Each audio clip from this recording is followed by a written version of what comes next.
Pero muy buenas tardes, amados hermanos.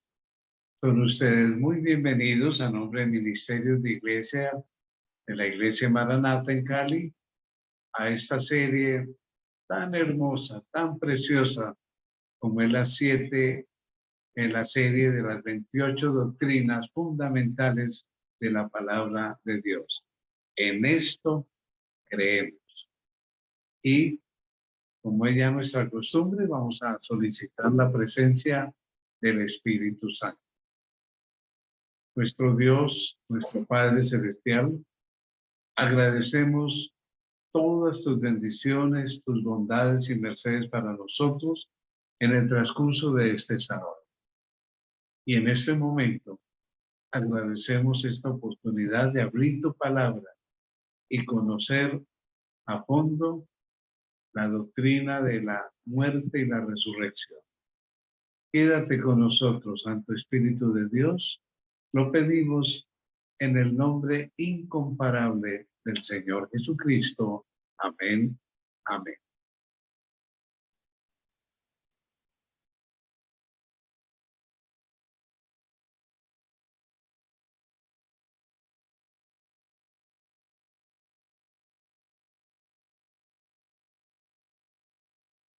Bien, tal como habíamos anunciado hace una semana, nuestra doctrina número 26, la muerte y la resurrección, forma parte de ese grupo de doctrinas de eventos finales. Y noten que es la 26, quiere decir que nos quedan dos, 27 y 28.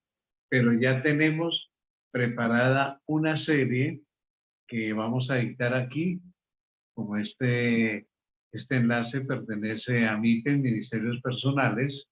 Vamos a tener una serie de 4 temas y después vamos a entrar en otra serie en la que se ha sugerido que las personas formulen preguntas de diferentes temas, que a veces pues no hay la oportunidad de conversar de algunos temas, algunos controversiales, algunos difíciles, y echaremos mano de la ayuda de algunos pastores, de algunos teólogos que nos acompañen en esta sesión, pero eso ya será por allá dentro de mes y medio, 2 meses aproximadamente, sino que les estamos anticipando de lo que será.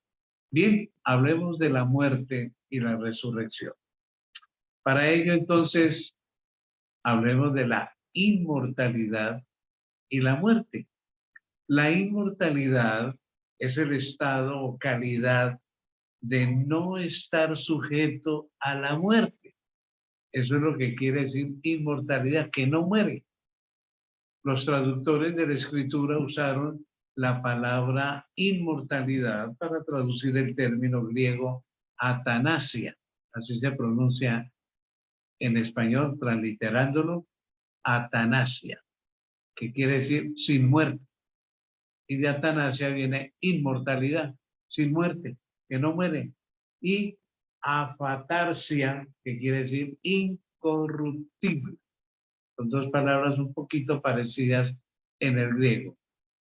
Afatarsia, incorruptible. Y atanasia, sin muerte.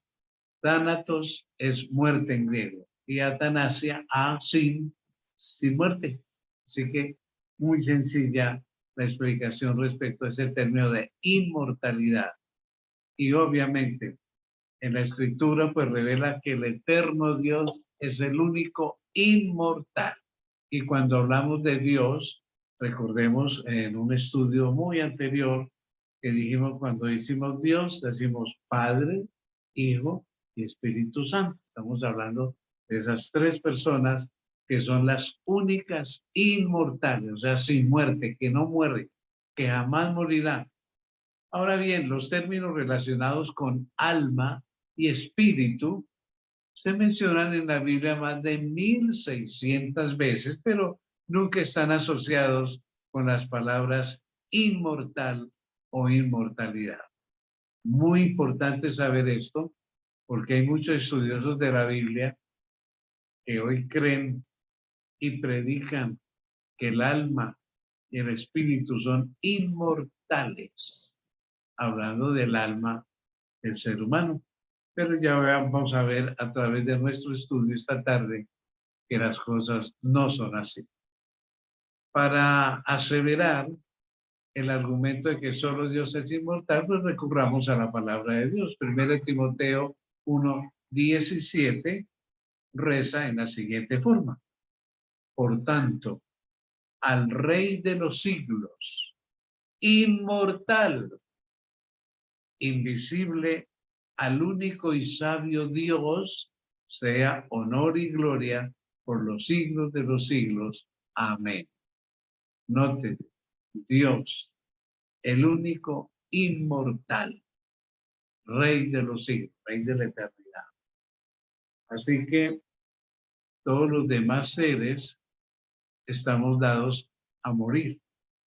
El único inmortal es el Padre, el Hijo y el Espíritu Santo. Ahora bien, ¿qué con Adán y Eva? ¿Cómo fueron creados? Bueno, la palabra de Dios nos da a entender que ellos fueron creados con una inmortalidad. Y usted no dijo que nadie más es inmortal. Sí, pero era una inmortalidad condicional. Estaba sujeta a una condición. Sí, cuando Dios creó a Adán y a Eva, les dio libre albedrío. O sea, el poder para escoger, para elegir. Ellos no fueron robots que fueron programados siempre para decirle no a la tentación, no al pecado. No, el libre albedrío era esa capacidad de elección, de escoger. Y su existencia continuada dependería de su continua obediencia mediante el poder de Dios. De modo que la posesión del don de la inmortalidad era condicional. ¿Condicionada a qué? A la obediencia. La desobediencia es pecado y el pecado es muerte.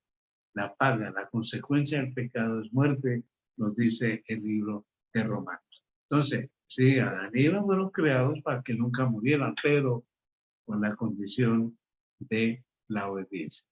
Y ya que mencioné el asunto de la muerte como consecuencia de la paga del pecado, pues sigamos comentándolo, porque después que transgredieron el mandato de Dios a Adán y Eva, descubrieron que la paga o consecuencia del pecado es en verdad la muerte.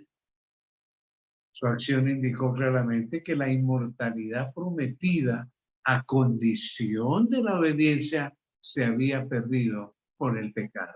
Y no solamente para ellos, para la naturaleza. Qué tristeza empezar a ver morir los animales, las flores, las hojas de los árboles, los frutos empezaban a dañar, cosa que eso no se vio nunca en el comienzo. Así que eso llenó el corazón de Adán y Eva de una tristeza impresionante. El costo, el precio, el resultado del pecado. Y entonces, hablando de la vida, pues ya la vida eterna también se perdió. No obstante, Dios, que ama a sus hijos, que ama a su raza humana, dio una esperanza. Aunque la gente nace siendo mortal, o sea que nacemos para morirnos, la Biblia nos anima a buscar la inmortalidad. ¿Es que es posible? Claro.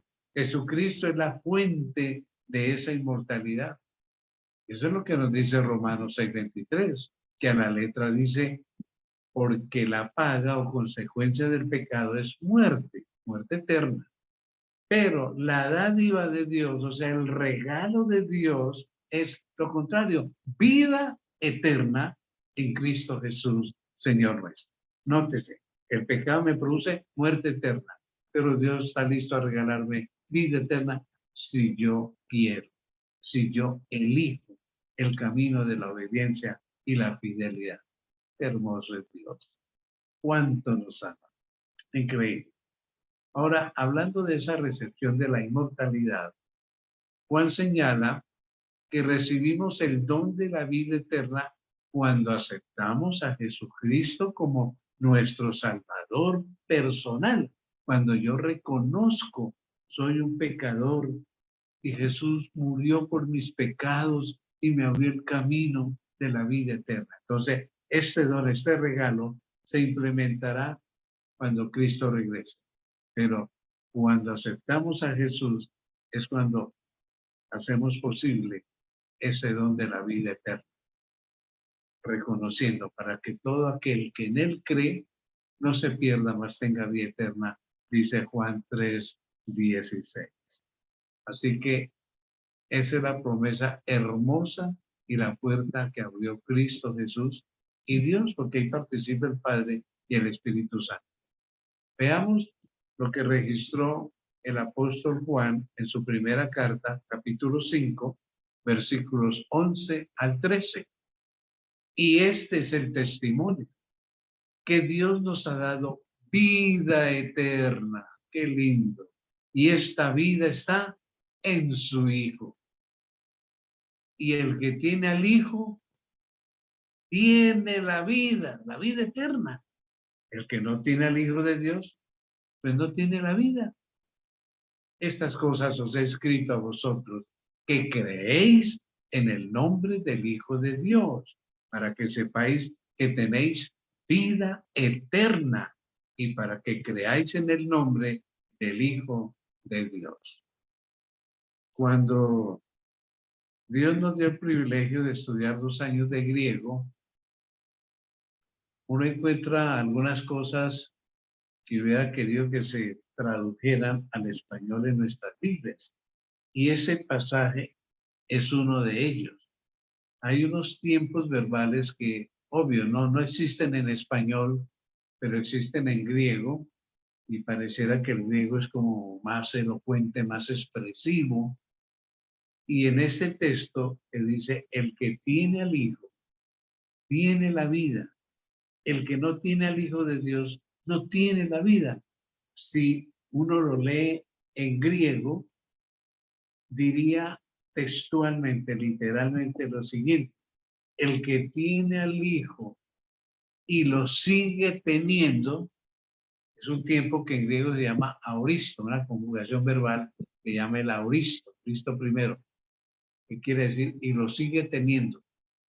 Es una acción continuada. El que tiene al Hijo y lo sigue teniendo, tiene la vida eterna. El que no tiene al Hijo, no lo sigue teniendo, no tiene la vida. Entonces, hay algunos creyentes cristianos que creen que ya recibí al Señor, ya lo acepté como mi Salvador, ya mi salvación quedó asegurada. Haga lo que yo haga, peque o no, yo ya lo recibí, lo acepté. No, el texto dice, el que tiene al Hijo y lo sigue teniendo, sigue en comunión, en fidelidad, en obediencia, tiene la vida eterna. Entonces, no es que porque un día yo lo acepté, entonces ya se me aseguró la vida eterna. No, no es así. Bien, entonces espero que haya quedado claro ese primer aspecto de que la inmortalidad solo la tiene el Padre, el Hijo y el Espíritu Santo. Que Adán y Eva fueron creados inmortales, pero condicionales a la obediencia, a la fidelidad. Entonces, hablemos de la muerte. Si el pecado nos produce muerte, entonces comentemos sobre la muerte. En la palabra de Dios, la muerte es comparada con un sueño.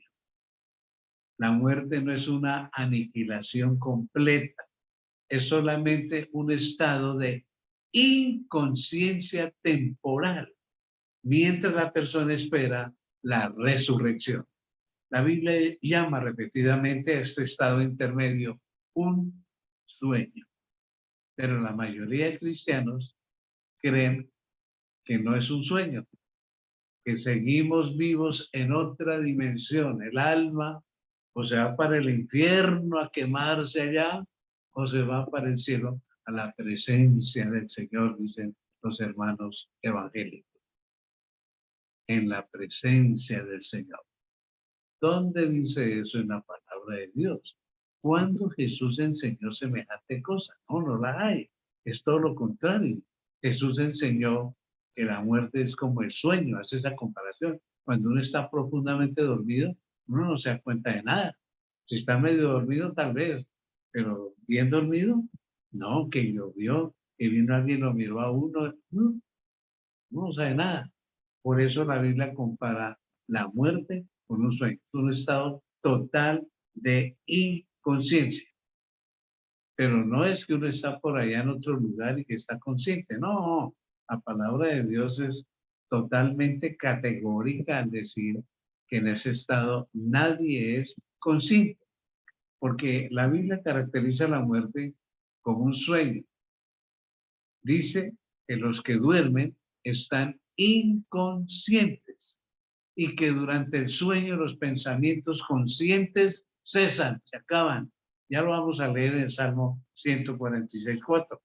Y que el sueño pone fin a todas las actividades del día, de la vida. Eso está en Eclesiastés 9:10. Entonces, para sustentar estos argumentos, vamos a leer los versículos. Salmo 146:4. De pronto alguien está tomando nota de esos textos para después reconfirmarlos allá con su Biblia. Bien puede hacer. Salmo 146:4. Hablando de la muerte y de lo que sucede cuando uno muere, dice, pues sale su aliento. Recuerde esa expresión, porque ahorita la vamos a comentar hablando de la creación del hombre, el origen de la vida. Estamos viendo ahorita el término de la vida. Sale su aliento. Aquí no dice que sale el alma. Y vuelve a la tierra. En ese mismo día perecen sus pensamientos. Los muertos no piensan. Los muertos no están en el infierno ni en el cielo, no están por ahí en el aire y me vienen a visitar. Como mucha gente dice, ay, mi madrecita desde el cielo que me está cuidando, mi abuelito, que Dios lo tenga en su gloria y él me está dirigiendo, él me está protegiendo. Por favor, aquí dice, en ese mismo día perecen sus pensamientos. Se le sale el aliento de vida y vuelve a la tierra la materia. Eclesiastés 9:10 dice, todo lo que te viniera a la mano para hacer, hazlo, hazlo según tus fuerzas, porque en el Seol, o sea, el sepulcro, a donde vas, y todos vamos para allá, no hay obra, ni trabajo, ni ciencia, ni sabiduría, nada. Entonces, ¿cómo es que decimos que los muertos andan por ahí y que nos ven desde el cielo, los que están en el cielo, y los del infierno, pobrecitos, clamando? Hombre, esto no es real en la palabra de Dios. Tengámoslo muy en cuenta. Entonces, el sueño que se menciona en la palabra de Dios nos desliga de los que están despiertos y de sus actividades. Si el sueño es la muerte, pues los vivos están despiertos. Ya leeremos de Eclesiastés 9:6. El sueño normal deja inactivas las emociones conscientes y el muerto no tiene emociones. Durante el sueño, los seres humanos no alaban a Dios, ya lo vamos a leer, y el sueño anticipa un despertar. Así como todas las noches nos acostamos, dormimos profundamente y despertamos en la mañana por gracia de Dios, así es la muerte. Dormimos, pero seremos despertados. Y como vamos a leer más adelante, unos para vida eterna y otros despertarán para muerte eterna. Veamos entonces lo que dice Eclesiastés capítulo 9, versículo 6, respecto al estado inconsciente de la muerte. Hablando del que murió, dice, también su amor, sus afectos, sus sentimientos y su odio, sentimientos, y su envidia, fenecieron ya, no vienen a vengarse ni a hacernos mal, no, ni a hacernos bien, porque dice, su amor y su odio y su envidia fenecieron ya, se acabaron ya. y nunca más tendrán parte en todo lo que se hace debajo del sol. Ahí tiene pues, mis queridos hermanos y amigos, la situación real de un muerto. Que se me apareció mi papá, que me tocó los pies, que me golpeó la puerta, que me quitó la cobija, no fue el muerto. Porque aquí dice, nunca más tendrán parte en todo lo que se hace debajo del sol. Entonces, ¿qué es lo que pasa ahí? Es una acción espiritista que se le abona al maligno, a Satanás. Los espíritus malignos hacen esas cosas, no el muerto. Es la mentira que siempre Satanás ha sostenido desde el Edén, que le dijo a Eva, no moriréis, se van a volver como dioses, ustedes las van a saber todas.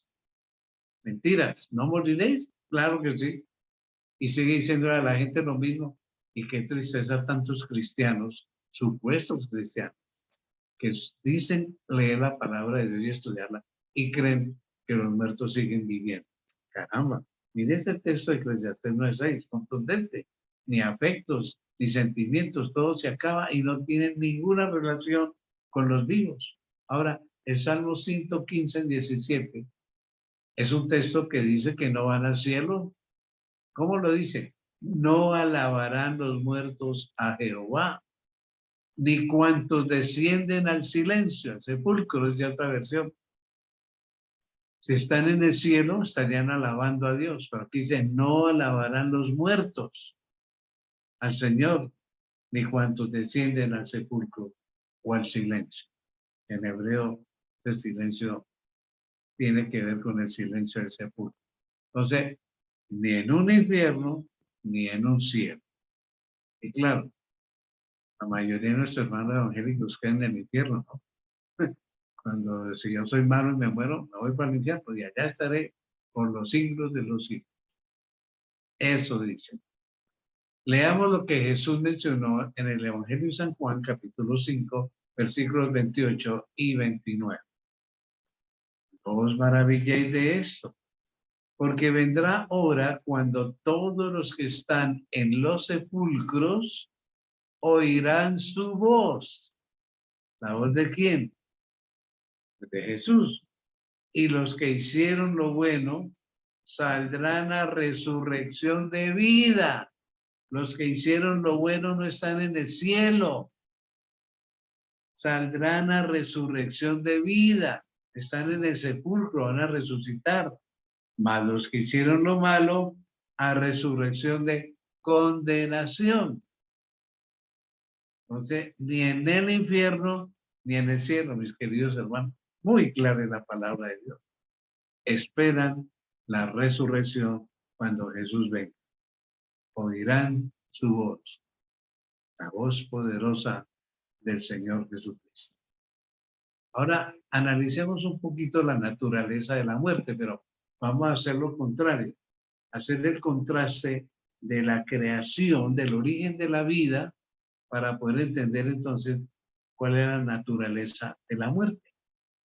Todos sabemos por el relato de la palabra de Dios que el origen de la vida, según narra Génesis capítulo 2, versículo 7, está descrito en la siguiente forma. Entonces Jehová Dios formó, en hebreo, esa palabra da a entender que lo hace, que es una obra de sus manos. Formó al hombre del polvo de la tierra, la materia de la tierra, y sopló en su nariz aliento de vida. No dice que le sopló un alma, no, aliento de vida, le dio vida. Y como resultado dice, y fue el hombre un ser viviente. Las versiones más antiguas dicen, y fue el hombre un alma viviente. Entonces, nótese, Dios de la materia forma al hombre. Le sopla, le inyecta aliento de vida. Y como resultado llega a ser un ser viviente o un alma viviente. Ahora, ¿qué sucede cuando morimos. Veámoslo. Dice la palabra de Dios que el espíritu vuelve a Dios, o sea, el aliento. Es que espíritu en hebreo y en griego es soplo, soplar. Por eso dice en la anterior diapositiva de Génesis 2:7, y sopló en su nariz. Eso es espíritu, soplar, en griego y en hebreo. Sopló en su nariz vida, aliento de vida. Entonces, cuando uno muere, en la creación humana, la unión del polvo, los elementos de la tierra y la materia, y el aliento de vida producen un ser viviente o un alma viviente. Adán no recibió el alma como una entidad separada. Llegó a ser él un alma viviente. Lo que dice Génesis 2:7. En la muerte entonces sucede lo contrario. Vamos a ver una fórmula que pareciera matemática, pero es muy lógica para poder explicar bíblicamente lo que dice la palabra de Dios respecto a la muerte. Repasemos otra vez. Notemos. Aquí en el recuadro rojo aparece el polvo de la tierra, la materia de la tierra. ¿Por qué dirá eso? Porque, mis queridos hermanos, se ha tomado una manotada, un puñado de tierra y se ha llevado al laboratorio y se ha analizado en microscopios y se ha visto que contiene carbono, hierro, fósforo, nitrógeno, oxígeno, etcétera. Y se ha tomado el cuerpo humano de un muerto y se analiza lo que queda: carbono, hierro, fósforo, nitrógeno, oxígeno, etc. Los mismos elementos de la Tierra. ¿Casualidad o providencia?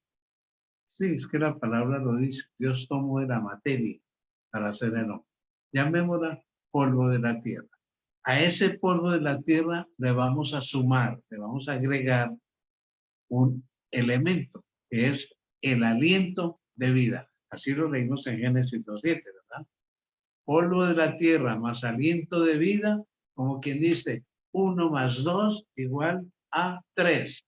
Entonces, en este caso, sería 1, polvo de la tierra, aliento de vida más 2 igual a 3, alma viviente, igual a alma viviente, o sea, a la persona. Quiere decir que los seres humanos, cuando tenemos esta materia en buena condición y está conectada con la fuente de vida, que es Dios, por eso Él es inmortal, somos entonces almas vivientes. Materia más aliento de vida igual a alma. Entonces, hagamos la resta. Polvo de la tierra menos aliento de vida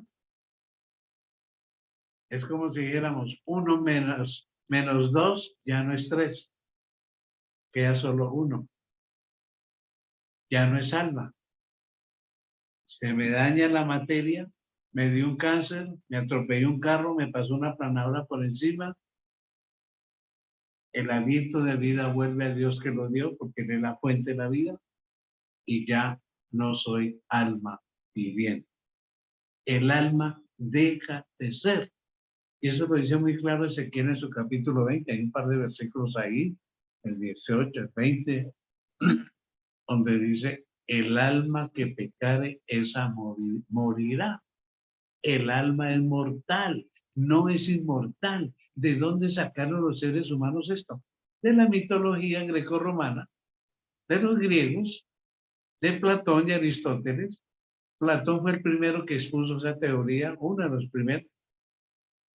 Al decir que existe un mundo ideal en alguna parte donde está el hombre ideal, con ojos claros, con ojos oscuros, con cabello lacio, con cabello crespo, de color rubio, de color negro, de color castaño, de nariz recta, de nariz chata. Existe un modelo por allá que tiene todas las cualidades. Está el caballo modelo, que es grande, que es pequeño, que es de una raza que es tiene todas las razas, todas las características. Entonces, cuando la yegua está embarazada y va a dar a luz, como dice él, Platón, como un rayo de luz, se introduce en la yegua el alma de ese caballo ideal. Y ahí está, en ese cuerpo, y va a estar toda la vida del caballo ahí luchando por salirse. Y si es un hombre igual, la señora está embarazada, va a dar a luz, como un rayo de luz, viene el alma de un hombre, de una mujer con unas características, y nace el bebé, y esa alma está ahí todo el tiempo mientras vive la mujer o el hombre, y tratando de salirse y volver otra vez al mundo ideal. Esa es la teoría griega de Platón. Aristóteles, que fue su alumno, él más tarde dijo, bueno, mi maestro tenía una parte de razón, pero no toda la razón. ¿Por qué? Porque es que el alma necesita el cuerpo, necesita los ojos para ver, la boca para hablar, el cuerpo para movilizarse. No es que está todo el tiempo ahí encarcelada y lucha para salir y tan pronto se muere el hombre, la materia, ¡ay! Salió el alma. Digo, no, el alma necesitaba ese cuerpo para poder expresarse, movilizarse. Bueno, ¿quiénes estudiaron esto a fondo? Agustín de Hipona, que es un padre de la iglesia, Tomás de Aquino, siglo XII, ellos se bebieron a la saciedad y son los filósofos de la filosofía católica romana que se llama el escolasticismo. Eso lo estudia uno en filosofía. Y ellos le introdujeron al cristianismo esta idea del alma, que el alma es inmortal. Cuando estamos estudiando aquí, el alma es mortal y que los muertos nada saben y no van a ninguna parte. Se quedan ahí donde fueron enterrados. Hablemos de esto de que el espíritu vuelve a Dios. La declaración de Salomón, que acabamos de estudiar, que el espíritu vuelve a Dios, Ruach, la palabra para espíritu, Ruach, soplo, vuelve a Dios, que lo dio, indica que lo que vuelve a Dios es simplemente el principio de vida que Él impartió, no el alma, porque el alma deja de ser. El alma es la unión del cuerpo y ese aliento de vida. Si se separan, ya no hay alma. No hay indicación de que el espíritu o el aliento sea una entidad consciente, separada del cuerpo. No, en ninguna parte de la Biblia hay eso. Pongamos un ejemplo, puede que no sea perfecto, pero nos da una idea. Ustedes conocen las bombillas. Si una bombilla está en buen estado, esa materia, ese cuerpo, y se le conecta con la corriente, movemos el interruptor, se prende, hay luz. Y a veces estamos, ¿no? En la noche haciendo algo, viendo televisión, y se corta la energía, ¿y qué decimos? Se fue la luz. ¿Para dónde se fue? Que se fue para los transformadores. No, señor, allá está en la electricidad. La luz la produce la bombilla en buen estado. Cuando se une con la electricidad, se produce luz. Si separamos la electricidad, ya sea por el interruptor o porque allá en los transformadores algo pasó y se corta la electricidad, la luz deja de ser, no se va para ninguna parte, dejó de existir. Bombilla, materia, más electricidad, energía, vida, se unen, produce luz. Se desconectan, no hay más luz. La luz no se ve para ninguna parte. Así es el cuerpo, la bombilla, con la energía, la vida, unidos, alma viviente. Se separan, deja de ser el alma. Ya no hay más alma, igual que no hay más luz cuando se desconecta la electricidad. Espero que este sencillo ejemplo ayude a algunos de ustedes a comprender un poco esto de que el espíritu vuelve a Dios, que lo dio, es la fuente de la vida. Se desconecta, ya no hay más alma, deja de ser. Ahora, todo lo que tenga que ver con supuestos muertos vivos se le llama espiritismo. Analicemos un poquito esto del espiritismo. Toda persona sincera admitirá que por lo menos algunos de estos fenómenos son falsos, pero que otros no lo son. Es evidente que hay un poder sobrenatural ligado con el espiritismo.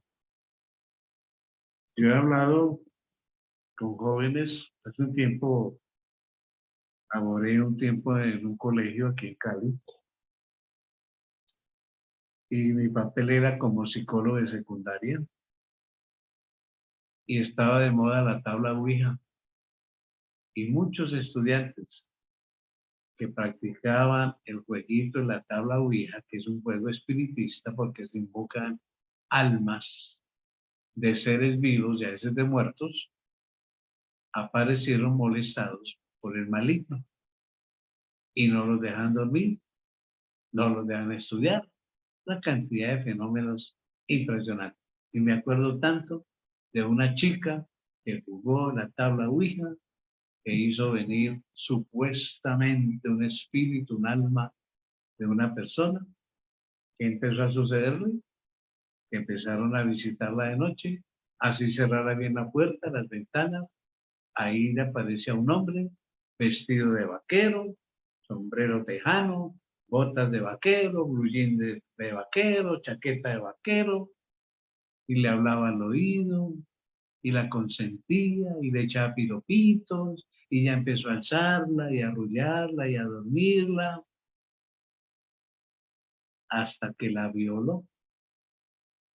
Y entonces ella comenzó a sufrir de muchos dolores vaginales, y la abuela y la tía que la cuidaban o que vivían con ella, pues supieron que ella estaba como padeciendo de dolores y algunos flujos y esto, entonces la llevaron a un médico, y el médico es que le dijo a la niña, oiga, pero su novio sí es como muy durito, muy bruto, ¿no? No, yo no tengo novio. Pero miren, si aquí no es señorita y está muy lastimada en su vagina.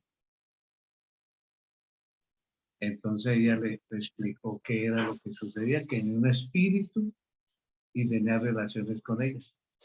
Ella vino a consultarme y por eso sé toda esta historia. Entonces, algunos pueden aceptar de que esto no existe y otros que sí existe. Los que no existen porque nunca han vivido ni experimentado una situación espiritista.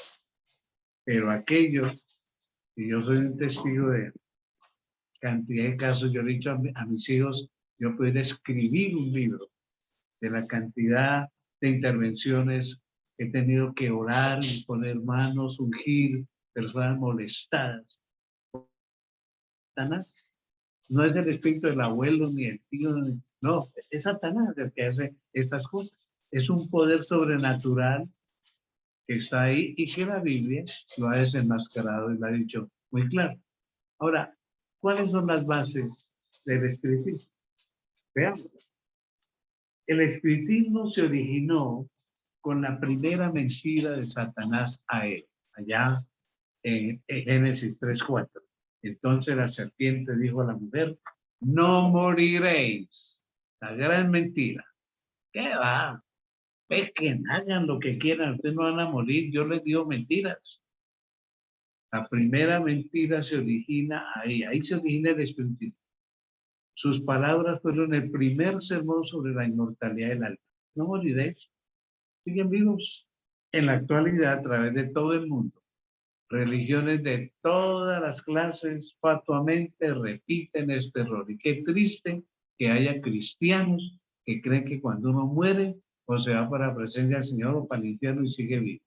Porque esto no es bíblico, es una mentira de Satanás y se la han creído hasta los cristianos. Ahora, hay una advertencia.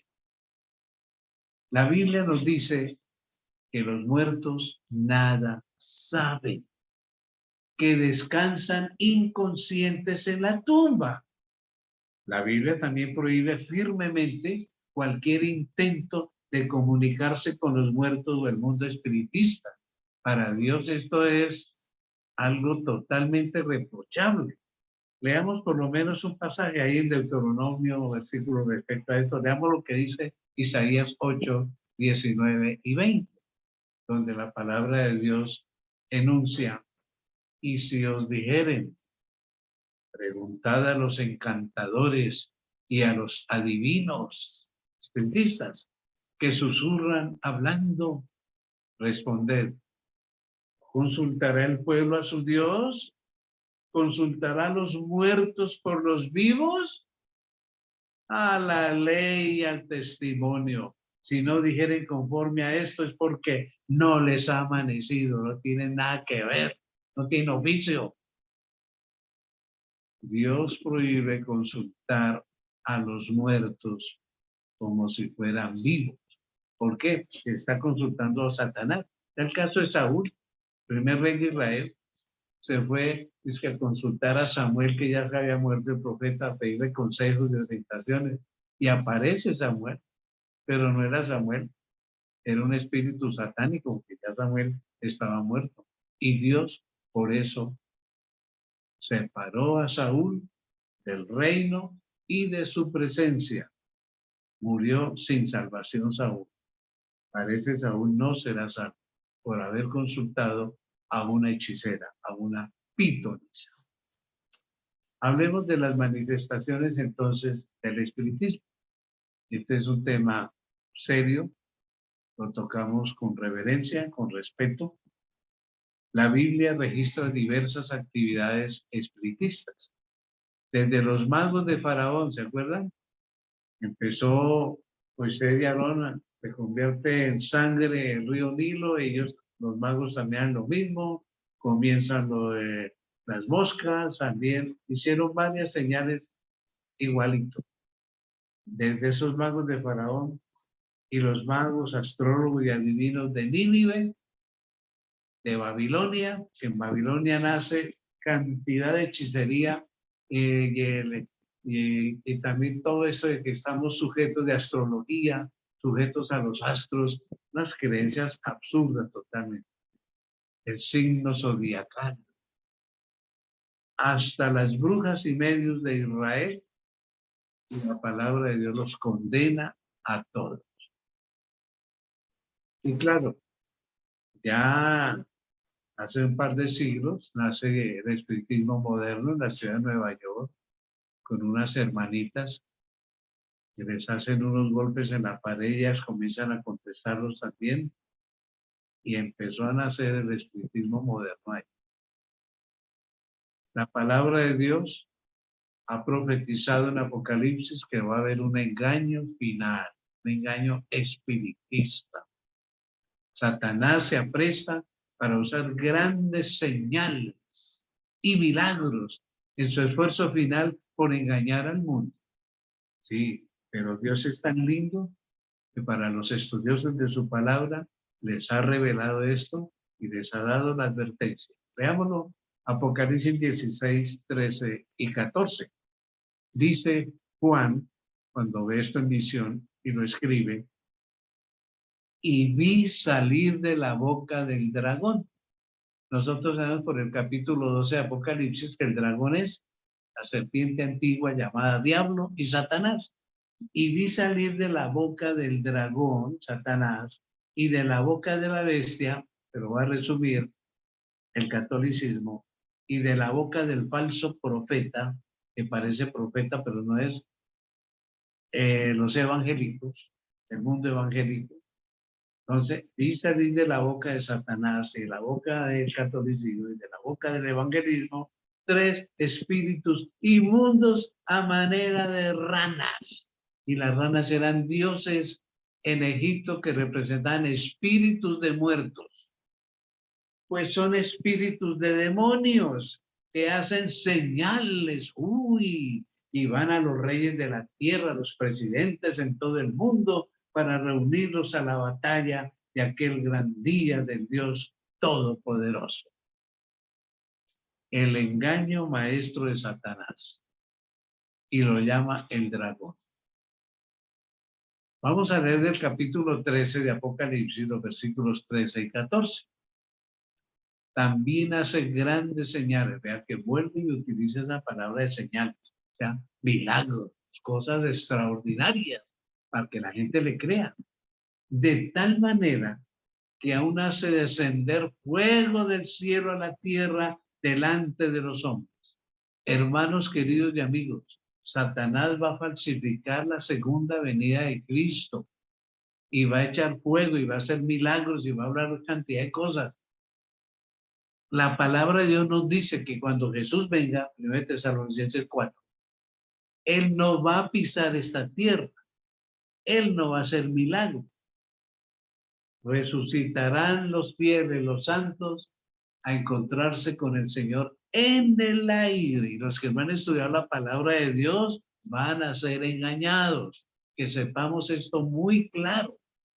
Y engaña a los moradores de la tierra con las señales que se le ha permitido hacer en presencia de la bestia.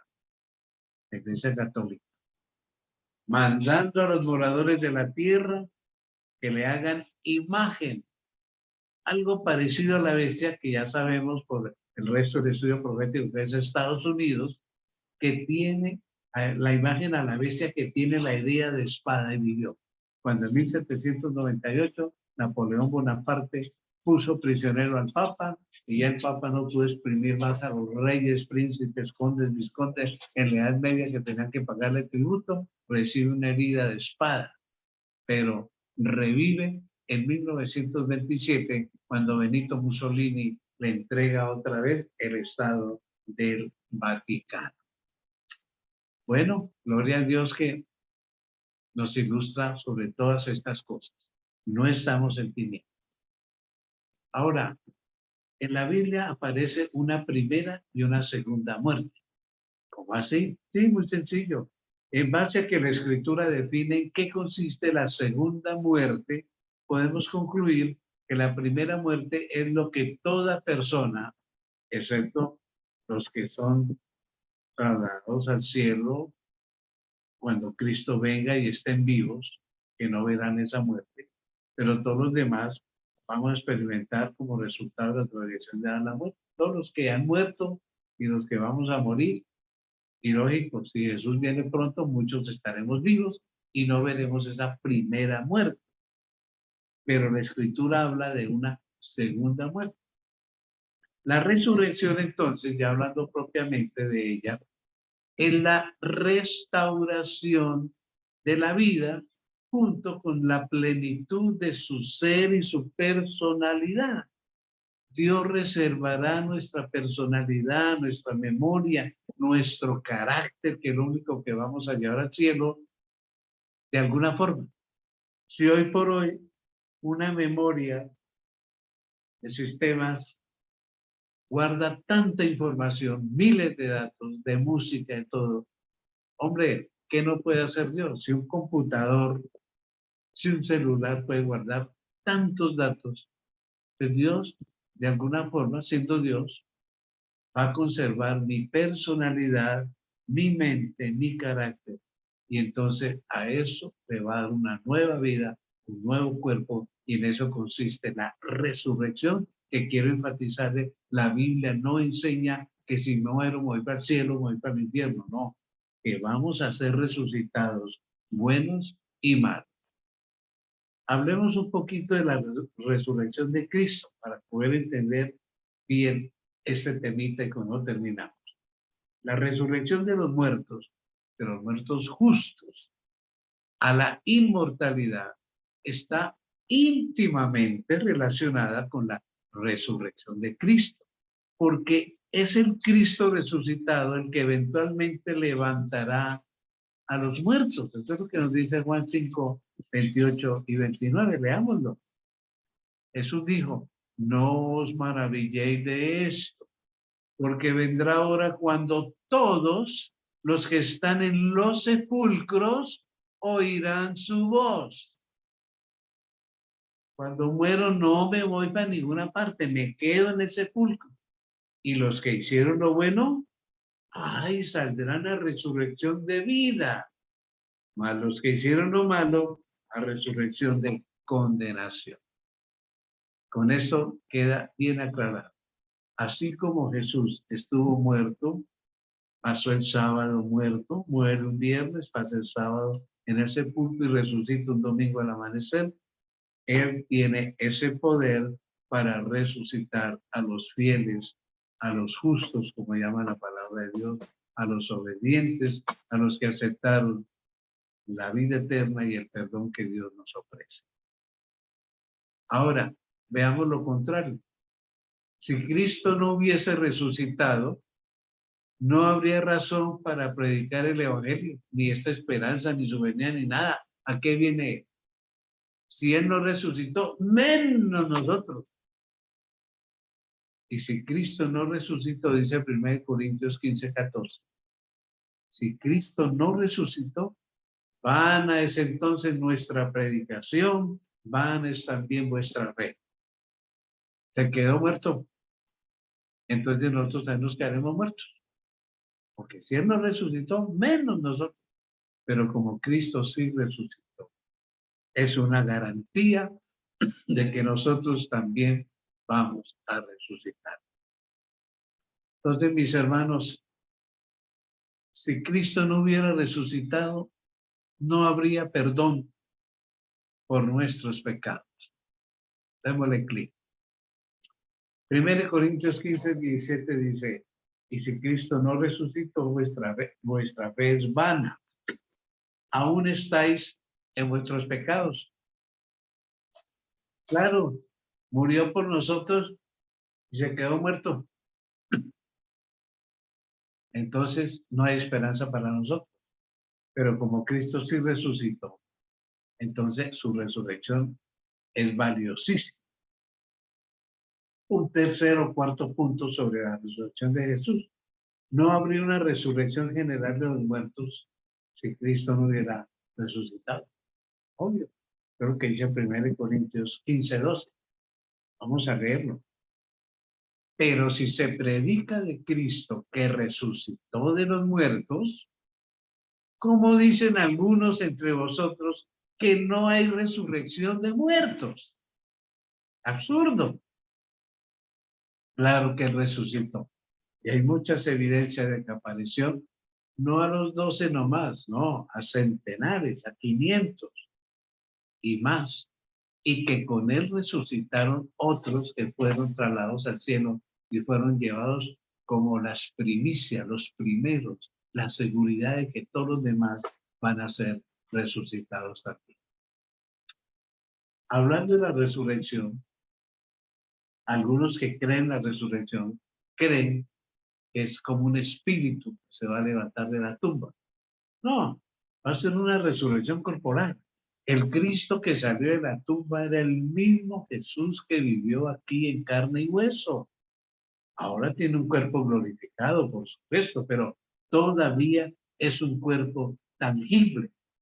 Era tan real que algunos ni siquiera notaron la diferencia. Creo que se narra en Lucas 24:13-27, cuando va por el camino hacia Emaús, una aldea que quedaba cerca de Jerusalén, que iban conversando dos discípulos, hablando de la crucifixión de Jesús, de su muerte, sus esperanzas por el suelo. Ahí se les aparece un caminante que empieza a hablar con ellos y a decirle, pero ¿de qué se entristece? Si él estaba profetizado, que él iba a morir, que él iba a padecer, pero también de que iba a resucitar.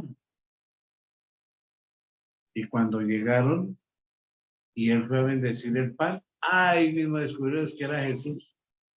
Era un cuerpo tangible, era un cuerpo real. Hoy lo tiene glorificado y ya es un cuerpo inmortal. Ahora, la resurrección de Cristo tuvo un impacto tremendo, tremendo en el cristianismo, en definitivo. ¿Por qué? Empezando por los discípulos. Esto fue increíble. Transformó ese grupo de hombres débiles y atemorizados en apóstoles valientes, dispuestos a hacer cualquier cosa por su Señor. Ante tan grande poder y evento, caramba, darían cualquier cosa por él. Si Cristo resucitó, nosotros también resucitaremos. Por ejemplo, Pablo escribe en Filipenses capítulo 3, versos 10 y 11. A fin de conocerle y el poder de su resurrección y la participación de sus padecimientos, llegando a ser semejante a él en su muerte, y si en alguna manera llegase a la resurrección de entre los muertos. Quedó como una garantía la resurrección. Y por eso ellos cobraron ánimo, entusiasmo hasta morir por Cristo Jesús, porque sabían que serían resucitados algún día. Hechos 4:33 nos dice, y con gran poder los apóstoles daban testimonio de la resurrección del Señor Jesús, y abundante gracia era sobre todos ellos. Note, con gran poder daban testimonio de la resurrección y tenían abundante gracia, poder de Dios. Así que la resurrección fue algo trascendental en la vida de los discípulos. Y más tarde, pues la Iglesia Popular es tan trascendental la resurrección que cree que por haber resucitado en domingo, se cambió el día del Señor escrito por él en los 10 mandamientos, cuando no hay ningún versículo, ninguna frase que autorice el cambio del día de reposo del sábado al domingo, pero es tan trascendental la resurrección para algunos que cambiaron el sábado por el domingo. Trascendental, sí, pero que hubiera cambiado el día de guarda, no, porque Dios no se puede contradecir. Escribe 10 mandamientos y cómo después va entonces a quitar uno, porque todo el mundo acepta 9, pero menos el sábado. Es algo que no tiene lógica. Ahora bien, finalmente hablemos de las dos resurrecciones. Es que hay dos resurrecciones. Hasta ahora hemos visto una. Sí, hay una resurrección de vida eterna. Los que sean levantados en la primera resurrección, cuando Cristo venga, son los benditos y santos. Eso dice Apocalipsis 26.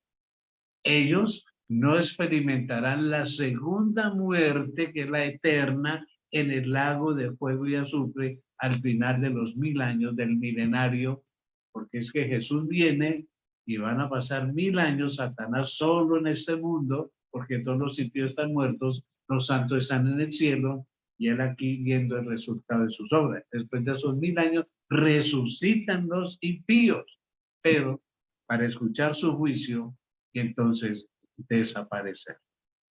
Apocalipsis 26 y versículo 14 dice al respecto: bienaventurado y santo el que tiene parte en la primera resurrección, cuando Cristo venga.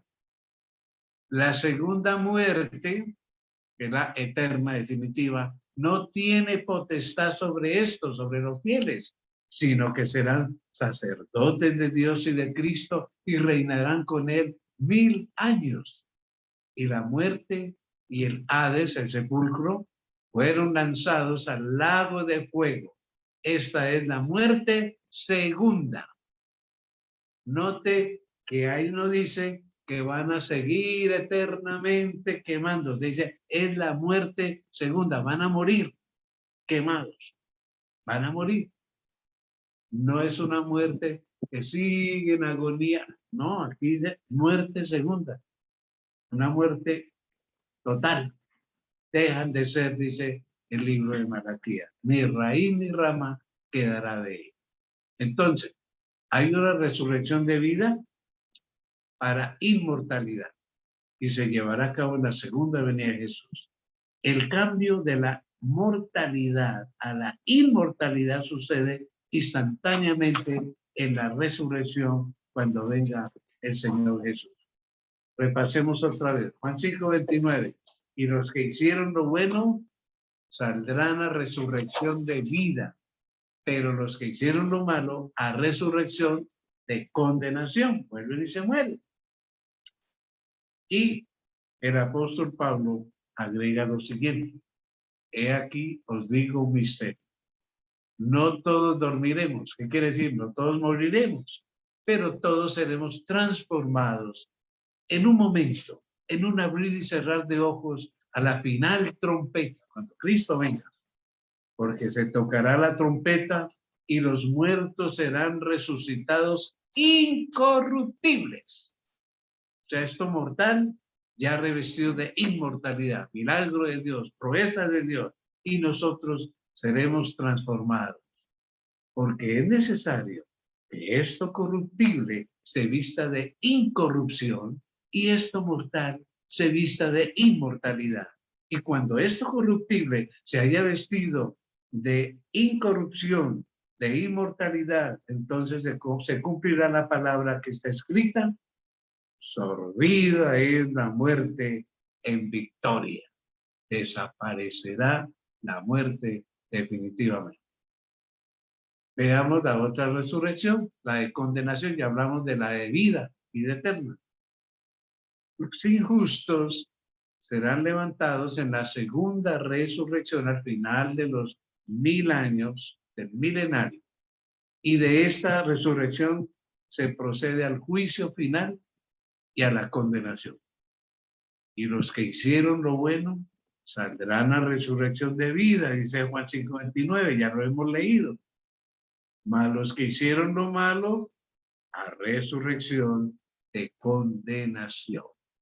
Dios es un juez justo, va a verse el juicio de cada persona, donde todos reconocerán que Dios tenía razón.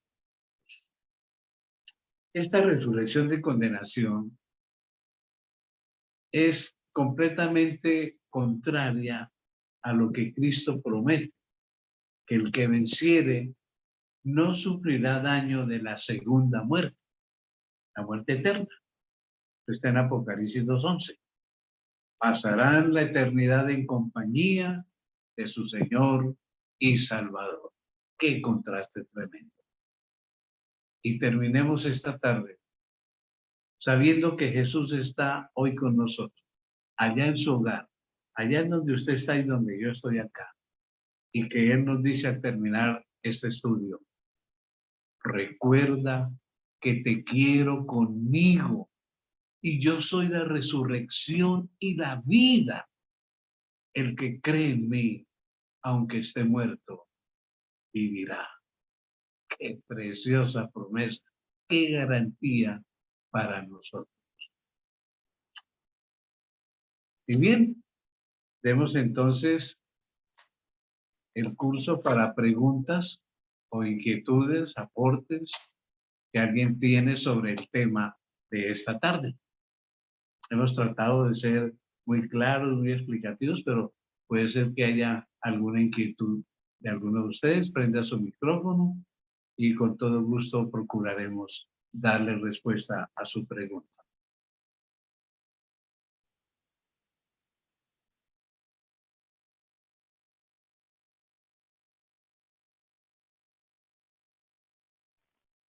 Bueno, no oigo Pastor, preguntas. buenas tardes. Pastor, buenas tardes. Muy buenas tardes. ¿Me escucha?